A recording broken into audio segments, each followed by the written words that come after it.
ఆ జిల్లాలో వైసీపీ ముఖ్య నేత అతను గత కొంతకాలంగా వివాదాలకు కేంద్ర బిందువుగా మారాడు. తన గత 25 సంవత్సరాల రాజకీయ జీవితంలో లేని విధంగా భిన్నమైన వ్యవహార శైలిని కనబరుస్తున్నారు. అయితే ఆ నేతపై పూటకో ప్రచారం జరుగుతోంది. అది రాష్ట్రంలోనూ చర్చకు దారితీస్తుంది. తాను మాట్లాడితే ఓ సంచలనం, తన మాటలకు తానే మళ్లీ వివరణ. దీంతో ఈయన ప్రవర్తన చూసిన కార్యకర్తలు, నాయకులు అన్నా నువ్వు మారిపోయావు అన్నా అన్నట్లుగా ఆయన తీరు మారిందా? ఆ నేత వ్యవహార శైలి ఎలా ఉన్నా దానికి కారణం ఏదైనా అధిష్టానంపై అలగడం, అధిష్టానం అతనిని బుజ్జగిస్తూ ఉండటం గత కొంతకాలంగా ఇదే తంతు నడుస్తోందా? ఇంతకు ఎవరా నేత, ఆయన ప్రవర్తనకు గల కారణమేంటి? Take a look on this story.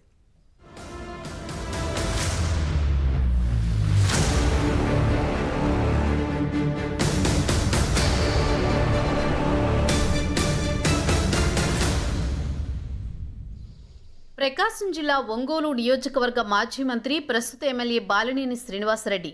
ఆ జిల్లా వాసులు వాసన్న అని పిలుచుకునే ఆ నేత గత 25 సంవత్సరాలుగా రాజకీయాలలో ఉన్నారు. అయితే 1999లో మొదటిసారి ఒంగోలు అసెంబ్లీ బరిలో నిలిచి ఎమ్మెల్యేగా మొదట విజయం సాధించారు. తదుపరి 2004, 2009, 2012, 2014, 2019 ఇలా 25 సంవత్సరాల రాజకీయ జీవితంలో 6 సార్లు ఎన్నికల బరిలో నిలవగా 5 పర్యాయాలు ఎమ్మెల్యేగా విజయం సాధించి ఒక్కసారి మాత్రమే ఓటమి చెందారు. సుదీర్ఘకాలం రాజకీయాలలో ఉంటూ 5 పర్యాయాలు ఎమ్మెల్యేగా విజయం సాధించడం అనేది ప్రకాశం జిల్లా చరిత్రలో అరుదైన ఘనత బాలినేని శ్రీనివాసరెడ్డికే దక్కిందని చెప్పొచ్చు.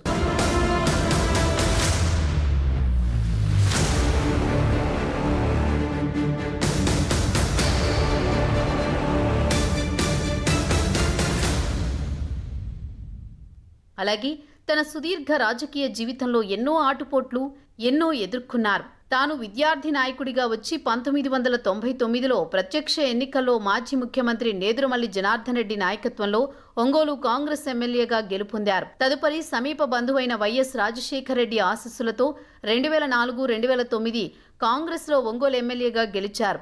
ఆ తర్వాత రాజశేఖర రెడ్డి మరణానంతరం మారిన రాజకీయ పరిణామాలను బట్టి జగన్ కాంగ్రెస్ పార్టీని విభేదించి వైసీపీ పార్టీ పెట్టిన తరుణంలో జగన్కి అండగా ఉన్నారు.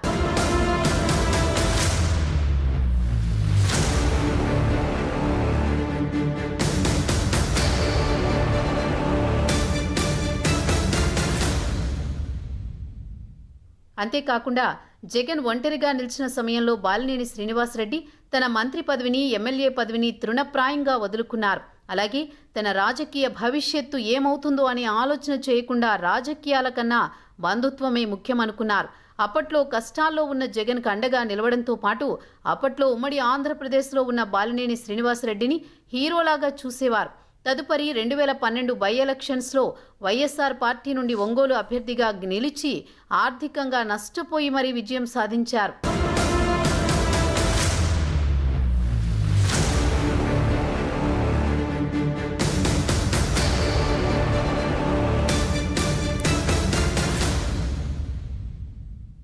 తదుపరి 2014 ఎన్నికల విభజన వలన మారిన రాజకీయ సమీకరణాల వలన ఓటమి చెందారు. అలాగే 2019 ఎన్నికల్లో వైసీపీ తరపున ఒంగోలు ఎమ్మెల్యేగా విజయం సాధించారు. దీంతో అనూహ్యంగా వైసీపీ అధికారంలోకి వచ్చింది. తాను చేసిన త్యాగానికి ప్రతిఫలం లభిస్తుందేమోనని ఆశించిన ఆ సమయంలో తన రాజకీయ భవిష్యత్తును సైతం లెక్క చేయక జగన్ వెంట నడిచినందుకు గాను ఫలితం దక్కుతుంది అనుకున్నారు. తాను అనుకున్నట్లే మంత్రి పదవి దక్కినా అది 3 నాళ్ల ముచ్చటగానే మిగిలింది. జగన్ సమీప బంధువుల మాటలు నమ్మి 2.5 సంవత్సరాలకే మంత్రి పదవి నుండి తొలగించారు. తాను చేసిన త్యాగాన్ని కూడా మరిచి అవమానకరంగా ప్రవర్తిస్తున్నా ఏం చెయ్యాలో అర్థం కాని బాలినేని శ్రీనివాసరెడ్డి తన ఆవేదనను అనేక మార్లు జగన్కి తెలిసేలా బహిరంగంగా వ్యక్తపరిచినా పట్టించుకోని పరిస్థితి నెలకొంది.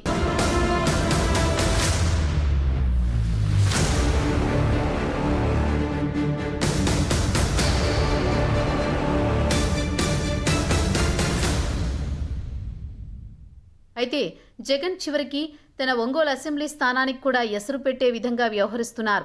జగన్ తీరుకి నిరసనగా తల వంచని తన రాజకీయ జీవితంలో మరోసారి తన హక్కులు తిరిగి సాధించుకోవడం కోసం తన విలువ జగన్కి తెలిసేలా చేయాలి అనే ప్రయత్నం చేస్తున్నారు బాలినేని. తనపై వస్తున్న దుష్ప్రచారాన్ని సైతం అడ్డుకునేలా తన ఆవేదనను వ్యక్తపరచడంలో భాగంగానే ఇలా సంచలనంగా వ్యాఖ్యానిస్తూ వివాదాలకు కేంద్ర బిందువుగా మారారు. ఇది తెలియని కార్యకర్తలు, నాయకులు అయోమయమవుతున్నారు. దీనిపై రాష్ట్ర వ్యాప్తంగా అనేక చర్చలు నడుస్తున్నాయి. ఏదేమైనా 5 పర్యాయాలు ఎమ్మెల్యేగా గెలిచి జిల్లాలోనే కాకుండా రాష్ట్రంలోనూ తనకంటూ గుర్తింపు తెచ్చుకున్నారు బాలినేని శ్రీనివాసరెడ్డి. ఇలాంటి సీనియర్ నేతని ఏ పార్టీ వదులుకోదు. మరి బాలినేని విషయంలో జగన్ ఏ నిర్ణయం తీసుకుంటారో వేచి చూడాలి.